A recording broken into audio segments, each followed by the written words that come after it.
नमस्कार, स्वागत है आप सभी का। आज से कमोडिटी का शो अब नए तेवर और कलेवर में आपके लिए लेकर आए हैं, जहां हम आपके लिए तमाम एक्टिव कमोडिटी पर राय देने की कोशिश करेंगे।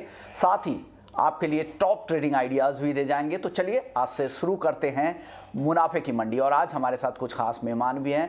हमारे साथ हैं मनोज जैन है पृथ्वी फिनमार्ट के, साथ ही वंदना भारती हैं एसएमसी ग्लोबल की, और धर्मेश भाटिया भी है एनवीडी एमिरेट्स एनवीडी के। अब तीनों ही मेहमानों का ईटी नाउ स्वदेश पर स्वागत है। और साथ ही आगे एक्सपोर्ट पर, गेहूं एक्सपोर्ट पर बात करने के लिए हमारे साथ रंजीत पॉल भी होंगे ओरिगो ई मंडी से। अब चारों मेहमानों का ईटी नाउ स्वदेश पर स्वागत है। लेकिन सबसे पहले देख लेते हैं आज की कुछ बड़ी खबरें जिन पर आपको नजर रखनी चाहिए। गोल्ड और सिल्वर की अगर बात करें तो आज खरीदारी लौट आई है 51,500 के आसपास। एमसीएक्स पर जून का वायदा यहां पर ट्रेड कर रहा है। चांदी की बात करें तो यहां पर भी तेजी के साथ ही आज कारोबार हो रहा है। करीब करीब 300 रुपए की मजबूती चांदी में भी दिख रही है। क्रूड आज एक रेंज में है, आधे से 1% तक की तेजी है। की पर अब हमले कम करने पर सहमति बन गई है रूस यूक्रेन में, जो कल टर्की में बैठक हुई थी, और ये बैठक आज भी जारी रहेगी। और उम्मीद की जा रही है कि यूक्रेन और रूस की बैठक के बाद कुछ सीज फायर के संकेत भी दिखने शुरू हो गए हैं, तो उससे यहाँ पर तेजी थमी है। नेचुरल गैस की बात करें तो कम हीटिंग डिमांड का अनुमान है, जिससे यहाँ पर दबाव है। कॉपर, चीन से मांग घटने की चिंता यहाँ पर हावी हुई है। जिंक, रूस यूक्रेन में जारी बातचीत से लग रहा है कि यहाँ पर सप्लाई की स्थिति बेहतर हो सकती है, उससे यहाँ पर दबाव है। वहीं निकेल की बात करें तो यहाँ पर भी वही फैक्टर है कि चीन से मांग कम रह सकती है। ऊपरी स्तरों पर अब मुनाफा वसूली लगातार हावी हो गई है। एल्युमिनियम, यहाँ चीन में इन्वेंट्री के जो डेटा आए हैं वो ज़्यादा बढ़कर आए हैं, उससे यहाँ पर गिरावट दिख रही है। अब बात कर लेते हैं कुछ एग्री काउंटर्स की, जहाँ पर पानी की कमी से किसानों ने खेती कम की है, तो मेंथा को लगातार यहाँ पर सपोर्ट मिल रहा है। कॉटन, रॉ कॉटन एक्सपोर्ट की मांग काफ़ी मजबूत है। ग्लोबल सप्लाई भी कम है, डिमांड काफ़ी बेहतर है, उसका फायदा यहाँ पर मिल रहा है। हल्दी, आवक में तेजी से यहाँ पर दबाव है। जीरा, कम एक्सपोर्ट से कीमतों पर दबाव है। 21,500 रुपये के आसपास एनसीडीएक्स वायदा, हल्दी जीरे का वायदा ट्रेड कर रहा है। कैश धनिया की बात करें तो नई फसल की आवक यहाँ भी बढ़ती जा रही है। हालांकि आज एक रेंज में ही कारोबार हो रहा है। 10,800 रुपये के आसपास धनिया का वायदा ट्रेड कर रहा है। कैस्टर, जो पिछला अनुमान था उससे अब 1 लाख टन कम उत्पादन का अनुमान है। 13 लाख टन के आसपास उत्पादन इस सीजन रह सकता है। तो कुछ बड़ी खबरें जिन पर आपको नजर रखनी चाहिए। चलिए अब बात कर लेते हैं वायदा बाजार की, और हमारे साथ तीनों मेहमान बने हुए हैं। सबसे पहले बात कर लेते हैं गोल्ड और सिल्वर की, जहां पर खरीदारी लौट आई है। धर्मेश जी, क्या लग रहा है बुलियन मार्केट में अच्छी तेजी आज दिख रही है, क्या करें आज? Good morning. अगर आप देखिए सोने में स्पेशली बुलियन सेक्टर में जो वॉलेटिलिटी देखने मिली वो काफी हावी हो चुकी है मार्केट में। 1900 से 1950 का स्तर है जो मार्केट इसी दायरे में ट्रेड हो रहा है। बट अगर आप फंडामेंटली देखें तो मुझे लगता है कि करंट मार्केट से भी मुझे थोड़ी बुकवाली हावी लगती है। एक ही कारण है कि अगर ये सीज फायर की न्यूज आती है मार्केट में तो डेफिनेटली सोने की जो चमक है, जो जियोपॉलिटिकल रिस्क प्रीमियम जो चल रहा था वो कम हो जाएगा और प्राइस फिर से आपको $1900 के इर्द गिर्द सस्टेन हो सकता है। तो यहाँ से $20 से $30 की गिरावट। प्लस अगर आप देखिए तो रूपी भी काफी अप्रिशिएट हुआ है, जहाँ पे 76.50 था, ऑलमोस्ट 50 से 70 पैसे की आपको मजबूती रुपए में देखने मिल रही है। उस कारणवश भी सोने में आपको थोड़ी सी मंदी आ सकती है। तो मैं एक्सपेक्ट करता हूँ कि 50,500 से लेकर 50,000 का स्तर है जहाँ पे मार्केट एक बार रुक सकता है। तो मैं आपको रेकमेंड करूंगा करंट लेवल से आप बिकवाली करके चल सकते हैं। फंडामेंटली और टेक्निकली दोनों मुझे लग रहा है कि ये एक डेड कार्ड बाउंस है। फिर से मार्केट यहाँ से एटलीस्ट 1,000 रुपए की गिरावट आपको करंट लेवल से दिखा सकता है। वन्ना जी, आप क्या सलाह देंगे ट्रेडर्स को आज गोल्ड और सिल्वर में क्या करना चाहिए? जो ये तेजी आई, आपको लग रहा है टिक पाएगी ये तेजी और यहाँ से खरीदारी करके ही चलना चाहिए? एक चीज यहाँ पे है विश्व मोहन जी, $18-19 से यहाँ पे मेजर सपोर्ट है, वहां से गोल्ड ने बाउंस लिया है। और दूसरा फैक्टर ये है कि जो डॉलर इंडेक्स 99 से ऊपर ट्रेड हो रहा था वहां पे हम लोगों ने भारी गिरावट देखा है। तो ओवरऑल मुझे लग रहा है कि थोड़ा सा करेक्शन और यहाँ पे हो सकता है, लेकिन आज के दिन में थोड़ा सा बाउंस जो है मुझे लग रहा है कि इवनिंग ट्रेडिंग सेशन में स्ट्रांग हो सकता है। तो मेरे ख्याल से यहाँ पे एक रेजिस्टेंस लेवल को अगर ब्रेक करता है 51,100 से ऊपर जाती है कमोडिटी, तो यहाँ पे बाय कर सकते हैं 51,500 के लेवल के लिए। स्टॉप लॉस यहाँ पे लगा के चल सकते हैं 50,900। सिमिलरली मुझे लग रहा है कि चांदी में भी विश्व मोहन जी मुझे लग रहा है कि अगर 67,500 से ऊपर ट्रेड होती है तो ही यहाँ पे बाय करें। 68,000 का टारगेट रखिए, स्टॉप लॉस यहाँ पे होगा 67,300 का। तो एक अपने सपोर्ट पर से एक बाउंस लिया है, तो मुझे लग रहा है कि थोड़ा सा पुल बैक आ सकता है आज के दिन में। ओके, यानी पुल बैक की संभावना लग रही है। मनोज जी, आप क्या सलाह देंगे? आप कैसे ट्रेड की सलाह देंगे गोल्ड और सिल्वर में, या कुछ अलग आइडियाज है? बुलियन इंडेक्स के साथ आप जाएंगे? नमस्कार विश्वमोहन जी, बिल्कुल यहाँ पे जब कल खबरें निकल कर आई थी कि जो रशिया यूक्रेन के बीच वार्ता है वो पॉजिटिवली आगे बढ़ रही है, उसके बाद हमने एक रिएक्शन जो है वो नेगेटिवली सोने और चांदी में देखा था और कीमतें 5 सप्ताह के निचले स्तर पर फिसल गई थी। लेकिन दोनों ही जो प्रीशियस मेटल्स है वो अपने सपोर्ट्स लेवल को कल होल्ड करते हुए दिखे थे और जिस तरह से डॉलर इंडेक्स और यूएस के बॉन्ड यील्ड जो है ईज होते हुए नजर आए हैं, तो कहीं ना कहीं लोअर लेवल्स पर फिर एक बार कीमतों में सपोर्ट देखने को मिला है। सोना और चांदी अभी यहाँ पे इंट्राडे की अगर बात करें तो ओवरसोल्ड जोन में बने हुए हैं, तो मेरा मानना है कि एक टेक्निकली यहाँ पे बाउंस बैक जो है वो दोनों ही कमोडिटी में देखने को मिल सकता है। तो उस लिहाज से आज इंट्राडे में यहाँ पे एमसीएक्स बुलडेक्स इंडेक्स में जो है बाइंग की सलाह रहेगी 15,000 के लेवल्स के आसपास। यहाँ पे एक स्टॉप लॉस 14,920 का रखें और ऊपर में इंडेक्स फिर एक बार 15,150 तक के जो स्तर है वो दिखा सकता है। सोने और चांदी दोनों में आज एक पुल बैक जो है देखने को मिल सकता है। दोनों ही में पुल बैक कर। सर, बुलियन इंडेक्स पे आपने एक कॉल दी थी, बुलियन इंडेक्स में कैसे ट्रेड करें और किन लेवल्स पे यहाँ पे खरीदारी करनी चाहिए? वही एमसीएक्स बुलियन इंडेक्स की मैं बोल रहा हूँ कि 15,000 के लेवल्स पे जो अप्रैल कॉन्ट्रैक्ट है उसमें बाइंग करना चाहिए। ऊपर में 15,150 का लक्ष्य रखें और 14,920 का एक स्टॉप लॉस लगाएं। तो ये व्यू है बुलियन इंडेक्स को लेकर। आप 15,150 के टारगेट के लिए यहाँ पे खरीदारी कर सकते हैं। चलिए बात कर लेते हैं कच्चे तेल की, जहाँ एक रेंज में ही हालांकि तेजी के साथ ही कारोबार हो रहा है। 111 के आसपास ब्रेंट है। अब धर्मेश जी, क्या लग रहा है इंटरनेशनल सिनेरियो जिस तरह से दिख रहे हैं, ऐसे में क्रूड को लेकर आपकी राय क्या बन रही है अब? देखिए, कच्चे तेल की बात करूं तो कच्चे तेल में जो वोलेटिलिटी देखने मिली है वो काफी हावी है। तो मैं रेकमेंड करूंगा स्पेशली स्पेक्यूलेटर इसमें ट्रेड करें। जो फंडामेंटल बायर्स है उन्हें वेट एंड वॉच की स्ट्रैटेजी दूंगा। अगर आप 15 दिन के भी अगर डेटा देखें तो $100 से $140, 140 से $100, फिर से $120 के इर्द-गिर्द फिर से मार्केट में मंदी आ रही है। मैं काफी ऑप्टिमिस्टिक हूं कि ये जो वार्तालाप चल रही है रूस के साथ वो काफी पॉजिटिव रहेगी और प्राइस में आपको गिरावट देखने मिल सकती है। इसका अगर आपको सीधा असर देखना है तो आप आगे के 6 महीने के कॉन्ट्रैक्ट देखें कच्चे तेल में, वो काफी मंदी में। आप बुलियन में भी देखें तो मार्केट में फ्लैट ट्रेड हो रहा है। तो ये सब ऑलरेडी एंटिसिपेटेड है मार्केट में कि यहाँ से वार्तालाप अच्छी होगी और प्राइस में गिरावट देखने मिल सकती है। तो मैं रेकमेंड नहीं करूंगा यहाँ पे तेजी करने की। मैं एक्सपेक्ट करता हूँ कि स्पेक्यूलेटर्स स्पाइक पे आप बाय सेल करके चले, क्योंकि अगर डोमेस्टिक मार्केट की बात करें तो डोमेस्टिक मार्केट में 8,200 8,300 के ऊपर सस्टेन होता नहीं है, वहां से मार्केट सेल ऑफ देखने मिल रहा है। मैं एक्सपेक्ट करता हूँ कि अगर आप फ्यूचर मंथ्स बेचें तो 7,700 से के 7,500 के स्तर आपको कच्चे तेल में देखने मिल सकते हैं। इनफैक्ट पिछले हफ्ते भी मैंने यही कहा था, यहाँ पे बिकवाली करे जब 8,300 का भाव था, वहां से ऑलमोस्ट अभी 400 रुपए की गिरावट देखने मिली है और यहाँ से 300-400 की गिरावट आपको करंट लेवल से देखने मिल सकती है। तो मैं इसमें काफी बेरिश हूँ। इवन नेचुरल गैस में मैं रेकमेंड करूंगा कि आप बिकवाली करके चले। 400 के ऊपर सस्टेन हो नहीं रहा है। 380 से 370 के स्तर आपको सेकेंड मंथ कॉन्ट्रैक्ट में नेचुरल गैस में देखने मिलेंगे। मनोज जी, ओपेक प्लस की बैठक भी अब होने वाली है। हालांकि सऊदी इस बार उत्पादन बढ़ाने के, तेजी से उत्पादन बढ़ाने के पक्ष में नहीं है और पुराने करार को ये लोग कंटिन्यू कर सकते हैं। ऐसे में क्या लग रहा है, कच्चे तेल में तेजी और बढ़ेगी या रूस यूक्रेन में जिस तरह से बातचीत हो रही है उससे यहाँ पर दबाव बनेगा? क्या लग रहा है, कौन से फैक्टर्स काम करेंगे और ट्रेडर्स को आप क्या सलाह देंगे? बिल्कुल, मैं यहाँ पे काफी हद तक धर्मेश से सहमत हूँ। जैसा कि उन्होंने बताया कि यहाँ पे एक तरफ रशिया यूक्रेन के बीच में सहमति की वार्ता जो है आगे बढ़ती हुई दिख रही है, वहीं दूसरी ओर हम देख रहे हैं कि यूएस में कल जो इन्वेंट्री आई थी वहां पे गिरावट भी देखने को मिली है और ओपेक प्लस की कल होने वाली मीटिंग भी है, तो वहां पे स्टेटस को बना रह सकता है। शायद वहां से उत्पादन में बढ़ोतरी की जो संभावना है वो कम है, क्योंकि जो ओपेक प्लस नेशन से उनके रिसोर्सेज जो है अभी अलाउ नहीं कर रहे हैं उत्पादन बढ़ाने के लिए। तो यहाँ पे जो ट्रेंड है वो वोलेटाइल रह सकता है। WTI में $100 के आसपास जो है यहाँ पे सपोर्ट्स रहेंगे, वहीं ऊपरी लेवल्स पर 108 109 जो है ये रेजिस्टेंस रहेगा। भारतीय बाजारों की अगर बात करूं तो 7,600 के आसपास यहाँ सपोर्ट्स रहेंगे, ऊपरी लेवल्स पर 8,300 से 8,400 के दायरे में यहाँ रेजिस्टेंस रहेंगे। तो एक ब्रॉड रेंज जो है देखने को मिल सकती है। तो कच्चे तेल में यहाँ ट्रेड लेना थोड़ा रिस्की रहेगा। मेरा मानना है कि नेचुरल गैस में यहाँ पे बिकवाली की रणनीति की जा सकती है, क्योंकि अब जो सीजनल डिमांड है वो भी ईज होती हुई दिख रही है और जिस तरह से रशिया यूक्रेन के बीच में समझौते की वार्ता आगे बढ़ रही है तो नेचुरल गैस में यहाँ पे बिकवाली देखने को मिल सकती है। अप्रैल वायदा में 404 के लेवल पे बिकवाली करें, 411 का स्टॉप लॉस लगाएं, नीचे में 392 तक के लक्ष्य यहाँ देखने को मिल सकते हैं। ओके, नेचुरल गैस बेचने की सलाह है। 392 के टारगेट के लिए आप बेच सकते हैं 404 रुपये में। 411 का स्टॉप लॉस जरूर लगा ले, काफ़ी वॉलेटाइल काउंटर है। क्रूड पर आपकी राय वंदना जी?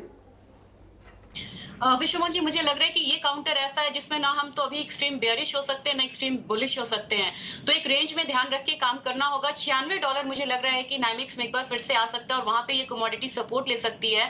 घरेलू बाजार में मैं थोड़ा सा यहाँ पे वेट एंड वॉच की स्ट्रैटेजी दूंगी। 78.15 विश्वमोहन जी ये लेवल रहेगा। अगर इसको नीचे की तरफ रीच करता है तो मेरे ख्याल से यहाँ पे एक बार सेलिंग इनिशिएट करना चाहिए। अगला जो नेक्स्ट टारगेट होगा डाउनसाइड टारगेट वो 7500 का होगा। तो मुझे लग रहा है कि पॉजिटिव खबरों से, सीजफायर की खबरों से यहाँ पे करेक्शन देखने को मिलेगा। करेक्शन साइड में ही रहे, $96 को रखे नाइमिक्स में सपोर्ट और यहाँ पे मुझे लग रहा है 7500 आ सकता है। लेकिन सेलिंग तभी करनी है जब ये 1715 के करीब आता है। इससे बढ़िया मुझे लग रहा है, अभी मैं मनोज जी से सहमत हूँ कि यहाँ पे नेचुरल गैस पे सेलिंग करके चलना चाहिए। इनफैक्ट 403 के लेवल पे भी सेलिंग करते हैं तो मेरे ख्याल से ₹5 तक की गिरावट यहाँ पे आ सकती है नेचुरल गैस में। और इसके लिए यहाँ पे स्टॉप लॉस यहाँ पे लगा के चलना होगा नेचुरल गैस में ₹405 का। तो मेरे ख्याल से इसमें थोड़ी सी क्लैरिटी ज्यादा है as compare to crude oil. Okay, तो ये भी हुए क्रूड को लेकर। चलिए अब बात कर लेते हैं अब व्हीट एक्सपोर्ट को। ये जिस तरह से नंबर लगातार आ रहे हैं उस काफ़ी पॉजिटिव संकेत मिल रहा है और भारत इस साल करीब करीब 120 लाख टन से ज़्यादा एक्सपोर्ट कर सकता है और अब तक 70 लाख टन से ज़्यादा का एक्सपोर्ट इस मार्केटिंग सीजन में हो भी चुका है। इस पर बात करने के लिए हमारे साथ इंद्रजीत पॉल हैं ओरिगो ई मंडी से। सबसे पहले स्वागत है आपका 18 स्वदेश पे। इंद्रजीत जी, किस तरह के नंबर अब तक एक्सपोर्ट गेहूं एक्सपोर्ट के आ रहे हैं और आगे क्या उम्मीद कर रहे हैं, कितना एक्सपोर्ट पूरे मार्केटिंग ईयर में हो सकता है? इंद्रजीत जी, आपसे मेरा सवाल है कि कितना एक्सपोर्ट इस साल भारत से गेहूं का हो सकता है और अब तक के जो आंकड़े मिल रहे हैं वो कितने हैं?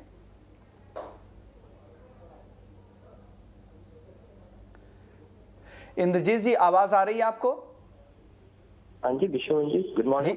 Good morning sir. सर, मेरा सवाल था कि गेहूं एक्सपोर्ट के किस तरह के नंबर्स आ रहे हैं अब तक और इस सीजन, पूरे सीजन में कितना एक्सपोर्ट हो सकता है इस साल भारत से? हाँ जी, गेहूं एक्सपोर्ट्स का जो नंबर है, जैसे अप्रैल 2021 से मार्च 2022 तक का जो नंबर है अराउंड 7 मिलियन के आसपास क्लोज होना चाहिए। और जो व्हीट फ्लोर का एक्सपोर्ट है वो अनदर अराउंड से 500 मिलियन टन का रहेगा। तो कुल मिलाकर 7 से 7.5 मिलियन टन का गेहूं एक्सपोर्ट का अपना हमारा अनुमान है। और आगे चल के जैसे 2022-23 का जो अपना अनुमान है वो अराउंड 10 से 15 मिलियन टन के बीच में हम सोच रहे हैं। और अभी अगर देखते हैं जैसे रिसेंटली लाइक 24 मार्च और 25 मार्च में साउथ कोरिया ने एक टेंडर में अराउंड 65,000 टन का गेहूं खरीदा है इंडिया से। और थाईलैंड फीड मिलर्स एसोसिएशन जो है उन्होंने भी अराउंड 70,000 टन का गेहूं खरीदा है इंडिया से अराउंड लाइक टेंडर में। तो अराउंड 1.35 लाख टन का तो डील लास्ट 5 डेज में ही हो चुका है। तो और आगे चल के भी जैसे कुछ और न्यू डेस्टिनेशंस कंट्री हम ऐड कर रहे हैं इंडिया में, जैसे कि ट्रेडिशनल बायर्स जो थे वो तो बांग्लादेश, श्रीलंका, मिडिल ईस्ट में कुछ नेशंस थे। बट अभी आगे चल के जैसे इजिप्ट से भी बात चल रहा है और कुछ अफ्रीकन नेशंस भी उनसे भी बात चल रही है। चाइना भी शायद से इंडिया से इंपोर्ट करेंगे। तो ऐसे करके जो नॉन ट्रेडिशनल बायर्स है वो भी ऐड हो जाएंगे इंडिया में। तो इसीलिए शायद अराउंड लाइक 10 मिलियन टन के अबोव ही रहेंगे जो अपना इंडिया के एक्सपोर्ट्स है। और एक कहीं ना कहीं on the higher side 15 million ton touch कर सकते हैं 22-23 में। 10 से 15 है, तो ये मार्केटिंग सीजन 2022-23 के लिए 31 मई तक के लिए? हाँ जी। ओके सर, और अगर रूस और यूक्रेन की बात करें तो वहां से कितना एक्सपोर्ट होता था? वहाँ का जो शेयर है अराउंड 30% शेयर रखते हैं ग्लोबल ट्रेड में, ग्लोबल एक्सपोर्ट्स में। तो अभी स्थिति क्या है इंद्रजीत जी? अभी क्या वो एक्सपोर्ट वहां से कुछ हो रहा है कि बिल्कुल पूरी तरह से बंद है?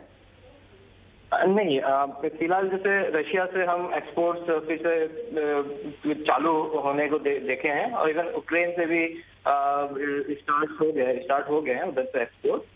तो आगे चल के जैसे अभी भी जैसे न्यूज आ रहे हैं कि रशिया अपना ट्रूप्स विड्रॉ करेंगे यूक्रेन से कुछ एरियाज से। तो over the like medium term शायद उधर से भी थोड़ा बहुत सिचुएशन ईज आउट होंगे।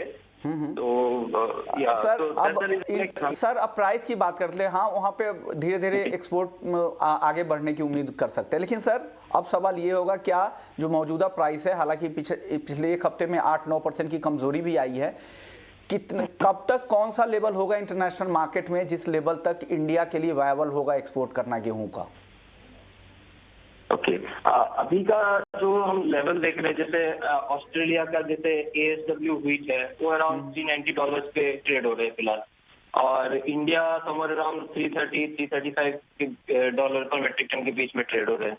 तो ये जो प्राइसेस है मतलब अगले नेक्स्ट अराउंड 6 मंथ तक तो वायबल रहेंगे इंडिया से, क्योंकि इंडिया का जो डोमेस्टिक प्राइसेस है उसमें भी हमने थोड़ा बहुत डाउन साइड देखे इन दिनों। उनका रीजन यही है कि जैसे हार्वेस्टिंग, जो न्यू क्रॉप हार्वेस्ट है, वो भी उसका पेस भी काफी अच्छा चल रहा है। बिल्कुल। और दूसरा चीज है कि जो PMGKY स्कीम है गवर्नमेंट ने एक्सटेंड किया हुआ है नेक्स्ट 6 मंथ्स के लिए, लाइक टिल सितंबर 22। तो इनका जो इम्पैक्ट है प्राइसेस पे थोड़ा बहुत रहेगा। सर नोटेड मैं समझ गया सर कि इंडिया के लिए अभी 6 महीने तक जो प्राइस इंटरनेशनल है वो सपोर्टिव रहेंगे। अब मेरा अगला सवाल होगा, बाकी और कौन से देश है रूस, यूक्रेन और भारत के अलावा जिनका मेजर शेयर है एक्सपोर्ट मार्केट में? बड़े उत्पादन तो छोड़ दीजिए, चलिए चीन सबसे बड़ा उत्पादक है, लेकिन और कौन से देश ऐसे हैं जहां से एक्सपोर्ट होता है जो भारत के लिए कॉम्पिटिटिव हो सकता है, भारत के लिए कॉम्पिटिशन पैदा कर सकते हैं? हाँ जी, जैसे कनाडा भी one of the major exporter है, Australia one of the major exporter है। और अगर हम कनाडा ऑस्ट्रेलिया की बात करते हैं तो इधर भी जैसे कनाडा में भी जो इनका न्यू क्रॉप का आउटलुक है 22-23 में करीब 35% हायर प्रोडक्शन का आउटलुक रख रहे हैं अभी से, और उनका एक्सपोर्ट का जो आउटलुक है 31% हायर साइड में मान रहे हैं कनाडा से। इवन ऑस्ट्रेलिया के सिमिलर सिचुएशन है, उधर से भी प्रोडक्शन इन लोग हायर साइड में एज्यूम कर रहे हैं और एक्सपोर्ट भी। तो ये तो एक्स्ट्रा जो भी नेशन और प्लस यूएस भी है, तो यूएस, कनाडा, ऑस्ट्रेलिया, ये 3 ऐसे नेशन है जो कि इंडिया के साथ मतलब कम्पीट हो सकते हैं आगे चल के ग्लोबल मार्केट में। शुक्रिया पॉल साहब, आपने वक्त निकाला, पूरी एनालिसिस की और सारे फंडामेंटल्स समझाए। चलिए अब वापस से लौटते हैं नॉन एग्री मार्केट की तरफ। कई सारे काउंटर्स बच गए थे और उसमें बेस मेटल्स का मार्केट जहां मिला जुला कारोबार हो रहा है। हालांकि जिंक और एल्युमिनियम अच्छी तेजी दिखा रहे हैं, जो शुरुआती सुस्ती थी अब तेजी में बदलती जा रही है। वंदना जी, बेस मेटल्स में कुछ पसंद आ रहा है आपको? जिंक, एल्युमिनियम काफी मजबूत हो गया है, कॉपर भी काफी ऊपर अब आ चुका है, क्या यहाँ से क्या सलाह दे रही हैं आप? विश्वमोहन जी, तीनों में मुझे सबसे बढ़िया यहाँ पे एल्यूमिनियम लग रहा है, प्रीमियम हाई है, और यहाँ पे जो सिचुएशन है, सप्लाई सिचुएशन, वो बहुत टाइट है। क्रूड का थोड़ा इम्पैक्ट आया था इस पे, लेकिन ओवरऑल मुझे आज के दिन में लग रहा है कि प्राइसेस ऊपर की तरफ ट्रेड करेंगे 283.5। ये एक अच्छा जोन रहेगा जहाँ पे बाइंग कर सकते हैं। 288 का टारगेट रखे, स्टॉप लॉस यहाँ पे 282 का लगा के चले। और मुझे लग रहा है कि क्रूड के साथ साथ इसमें भी एक रिकवरी थोड़ी सी देखने को मिल रही है और इवनिंग में थोड़ा सा और स्ट्रांग हो सकता है। ओके, बिल्कुल करंट मार्केट पे वंदना जी ने ये कॉल दिया है, 283 के आसपास चल भी रहा है, यहीं पे आपको खरीद लें, वेट नहीं करना है 288 के टारगेट के लिए। स्टॉप लॉस जो इन्होंने दिया है 282 का, वो जरूर लगा ले। अब मनोज जी आप बताइए, मेटल में कुछ पसंद आ रहा है आपको? मेटल में मेरा मानना है कि यहाँ पे कॉपर में हम देख रहे हैं पिछले काफी दिनों से जो एक रेंज में कंसोलिडेट कर रहा है और लोअर लेवल्स पर यहाँ सपोर्ट्स बने हुए हैं। अभी यहाँ पे थोड़ी बढ़त देखने को मिल रही है। मेरा मानना है कि थोड़ा डिप मिलता है 822, 820, तो वो रेंज में बाय करना चाहिए 814 के स्टॉप लॉस से। ऊपर में 832 से 834 तक के लक्ष्य यहाँ रख सकते हैं। इसके लिए कॉपर इनकी टॉपिक और वंदना जी की एल्युमिनियम। अब ब्रॉडर व्यू आप बेस मेटल्स पे, धर्मेश जी आपका? देखिए, मेरे हिसाब से बेस मेटल में काफी हाई वॉलेटिलिटी है, बट मैं अगेन काफी बेरिश हूँ, क्योंकि मैं एक्सपेक्ट करता हूँ कि मार्केट में जो तेजी है ऑलमोस्ट डेकेड हाई पे ट्रेड हो रही है। सारे कमोडिटी मैं मैक्रो लेवल पे देख रहा हूँ तो एकदम ऑलमोस्ट हाई पे चल रही है। तो अगर लॉकडाउन, जिस तरह चाइना ने लॉकडाउन पे स्थिति डाली, और अगर ये मजबूत होती है स्थिति और इकोनॉमिक स्लोडाउन अगर आप देखने मिल सकता है, क्योंकि देखिए मैं एक्सपेक्ट करता हूँ कि अगर ये चाइना मेजर कंज्यूमर है और मेजर सप्लायर भी है, अगर ये लॉकडाउन पे आ जाता है तो डेफिनेटली आपको हाई वॉलेटिलिटी देखने मिल सकती है। और मैं एक्सपेक्ट करता हूं कि प्राइस काफी ऊपरी स्तरों पर सस्टेन हो रहा है, तो यहाँ पे बाइंग करके अपसाइड काफी लिमिटेड है बट डाउनसाइड काफी हाई है। तो मैं रेकमेंड करूंगा उछाले पे बेचो। स्पेशली मैं जिंक की तरफ जाऊंगा। अगर आप देखिए जिंक पिछले महीने ऑलमोस्ट ये महीने में देखे तो 370 375 के लेवल पे था, ऑलमोस्ट 330 के इस इर्द गिर्द सस्टेन हो रहा है। यहाँ पे और बिकवाली हो सकती है और 315 तक के लेवल्स आपको जिंक में देखने मिल सकते हैं। ओके, चलिए अब बात कर लेते हैं एग्री मार्केट की। वंदना जी, कॉटन की एक अच्छी तेजी के बाद अब यहाँ पे मुनाफा वसूली हल्की दिख रही है, क्या करना चाहिए आज? जी विश्वमोहन जी, मुनाफा वसूली थोड़ा सा यहाँ पे हावी हो सकता है और मेरे ख्याल से सेलिंग साइड में थोड़ा रहना चाहिए कल की बढ़त के बाद। कॉटन में मुझे लग रहा है सेल करके चलना चाहिए 41,700 पे। स्टॉप लॉस यहाँ पे लगाना होगा 41,850 का। टारगेट यहाँ पे थोड़ा सा लंबा रखना होगा, ये होगा 41,400 का। साथ ही कॉटन ऑयल सीड केक में भी मुझे यहाँ पे सेलिंग लग रही है। एक बार 3275 के लिए से वहां पे सेलिंग इनिशिएट करें। 3215 का टारगेट रखे, स्टॉप लॉस होगा यहाँ पे 3295 का।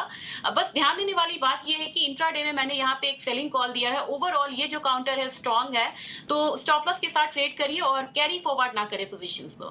कैरी ना करे, पोजीशन तेजी का ट्रेंड है इसलिए बेचे, सिर्फ इंट्राडे के लिए ही बेचना है, कैरी नहीं करना है। स्टॉप लॉस का ध्यान रखें। ग्वार सीड और ग्वारगम दोनों ही रेंज में है मनोज जी। 12,000 के ऊपर ग्वारगम टिका हुआ है, 6,350 के आसपास ग्वार सीड है, क्या करें आज? ग्वार सीड और ग्वारगम दोनों में से मुझे ग्वार सीड ज्यादा पसंद है। और यहाँ पे हमने देखा है कि जो रेजिस्टेंस 6,220 के बने हुए थे वो इस सप्ताह में जो है निकलते हुए नजर आए हैं और अच्छी एक तेजी यहाँ बनती हुई दिखी है। हमारा मानना है कि ग्वार सीड में जो मोमेंटम है वो कंटिन्यू रह सकता है। अप्रैल कॉन्ट्रैक्ट में 6,330 के लेवल पे जो है बाइंग करके चलना चाहिए।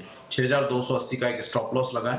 यहाँ पे कीमतें 6,440 के जो लक्ष्य है वो टेस्ट कर सकती है, तो ग्वार सीड में यहाँ पे बाइंग करना प्रेफर करेंगे। ग्वार सीड पसंद है, 6,440 के टारगेट के लिए खरीद लें। अब जीरे की बात कर लेते हैं। जीरे में आज क्या ट्रेडर्स को क्या सलाह देंगी वंदना जी? वक्त कम है। स्ट्रॉन्ग कमोडिटी है लेकिन बीच बीच में करेक्शंस इसमें आते हैं विश्वमोहन जी। मेरे ख्याल से यहाँ पे सेलिंग करके चलना चाहिए 21,625 के लेवल पे। टारगेट यहाँ पे 21,400 का होगा। स्टॉप लॉस इसके लिए यहाँ पे लगाना होगा 21,700 का। ओके, यानी स्ट्रॉन्ग काउंटर है, तेजी का ट्रेंड है, तो आज इंट्राडे के लिए ये सलाह सारे कॉल्स दिए जा रहे हैं। 21,625 रुपए पे बेचना है, 21,400 के टारगेट के लिए कैरी नहीं करे। शुक्रिया वंदना जी आपका, धर्मेश जी आपका, मनोज जी आपका, आप लोगों ने वक्त निकाला और बेहतरीन ट्रेडिंग आइडियाज़ दिए। तो मुनाफे की मंडी में फिलहाल इतना ही, लेकिन आप बने रहिए हमारे साथ।